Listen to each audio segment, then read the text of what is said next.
খগেন মুর্মু জিন্দাবাদ। ভারত মাতা কি।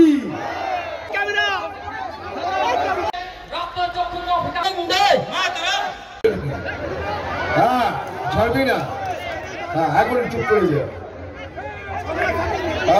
আমি জানি আপনারা 2টো থেকে ওয়েট করছেন, আমি জানি, কিন্তু বিশ্বাস করুন আমিও 9টা থেকে ওয়েট করছি। সকাল 9টা থেকে রেডি হয়ে বসে আছি এখানে আসার জন্য।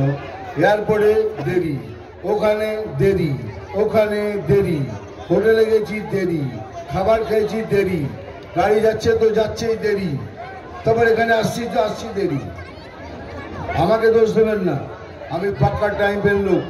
টাইম যদি 8টা বলেন তাহলে আমি 7:45 আসি। আমাকে দোষ দেবেন না। তবু আপনারা এতক্ষণ ওয়েট করেছেন তার জন্য সরি, ক্ষমা চাইছি। না আমি চশমা খুলবো না, আর কি হচ্ছে চশমা খুলো, এত বড় বড় ফুল মেরে আমার চোখ ফুলিয়ে দিয়েছে। না খুলবো না, খুলে বলবো।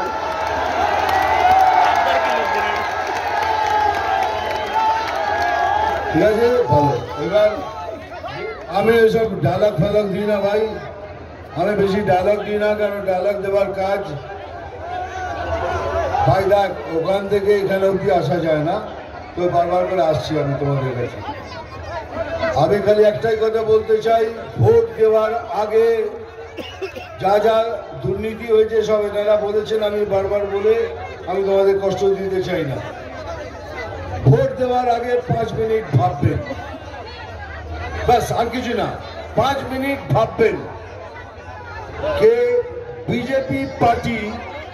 আগে বলুন এই পার্টিটা কি দুর্নীতিগ্রস্ত পার্টি? এরা কি কয়লা চুরি করে? এরা কি গরু পাচার করে? এরা কি বিদ্যে চুরি করে? এরা কি রেশন চুরি করে? সেই পার্টি এই লোকটাকে চুজ করেছে। তার মানে এই লোকটার মধ্যে কিছু সততা, স্বচ্ছতা এবং ইনি একটি অনেস্ট লোক, এই জন্যই বিজেপি পার্টি চুজ করেছে। বিজেপি পার্টি যাকে তাকে টিকিট দেয় না, একটা প্রসেস থাকে তার মধ্যে। এইবার কি বলছি, কে ভোট দেওয়ার আগে 5 মিনিট ভাববেন। তো কি ভাববেন? এই পার্টি তো দুর্নীতি করে না। এবার আমার অপোজিশন পার্টি, আমি অপোজিশন পার্টির নামও নিই না আর ক্যান্ডিডেটের নাম নিই না। ও দাদা চুপ, তখন থেকে আপনি ডিস্টার্ব করছেন। আপনি ওপরে আসুন, ওপরে আসুন, ওপরে আসুন, এসো ওপরে এসো। এই যে পার্টিটা আছে সে পার্টিটা দুর্নীতিগ্রস্ত কিনা? পার্টিটা দুর্নীতিগ্রস্ত হ্যাঁ কিনা? হ্যাঁ, এরা গরুর ব্যবসা করে, এরা কয়লা চুরি করে, এরা বালি চুরি করে, এরা বিদ্যা চুরি করে, এরা রেশন পর্যন্ত চুরি করে। সেই পার্টি আরেকজনকে দাঁড় করিয়েছে খগেনদার এগেইনস্টে। সেটা ভাবতে হবে তাহলে কাকে ভোট করবেন, একটা দুর্নীতিগ্রস্ত পার্টির ক্যান্ডিডেটকে না বিজেপির মতো স্বচ্ছ পার্টির ক্যান্ডিডেট খগেন মুর্মুকে। এইটুকু ভেবে খালি ভোট করবেন। আর কিছু চাই না আপনাদের থেকে, আমি বক্তৃতা দেবো না। এতক্ষণ ধরে বসে আছেন, জানি কেন বসে আছেন, ডায়লগ শুনবেন তো ওই জন্য। কিন্তু ওই ডায়লগটা বললে লাস্ট টাইমে বলেছিলাম তো আমার ওপর কেস করে দিয়েছিল, বলছে এটা বললে নাকি হিংসা হয়। যারা হিংসা শেখায় তারা বলছে এটা বললে হিংসা হয়। যাই হোক, এখন ওই সাপের ডায়লগটাই বলবো, একটু ঘুরিয়ে ঘুরিয়ে বলবো। আমি জল ঢোড়াও নই, বেলে বোড়াও নই। আমি জল ঢোড়াও নই, বেলে বোড়াও নই।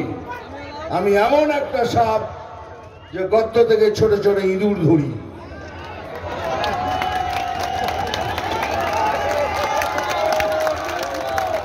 এবার ওইটা মারবো ওখানে।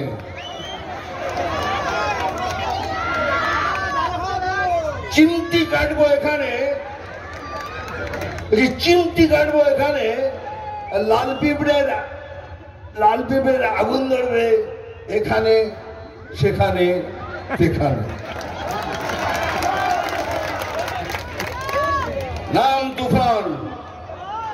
বছরে এক আধবার আসি, এবার বারবার আসবো তোমাদের সঙ্গে দেখা করতে।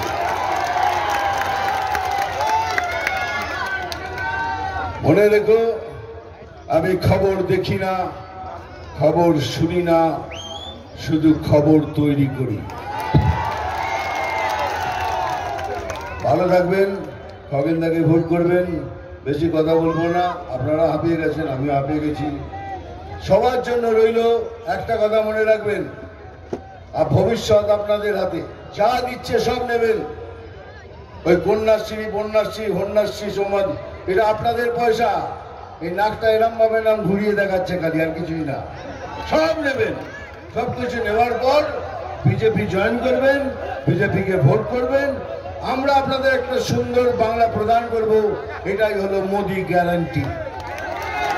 জয় শ্রীরাম। মিঠুন দা জিন্দাবাদ।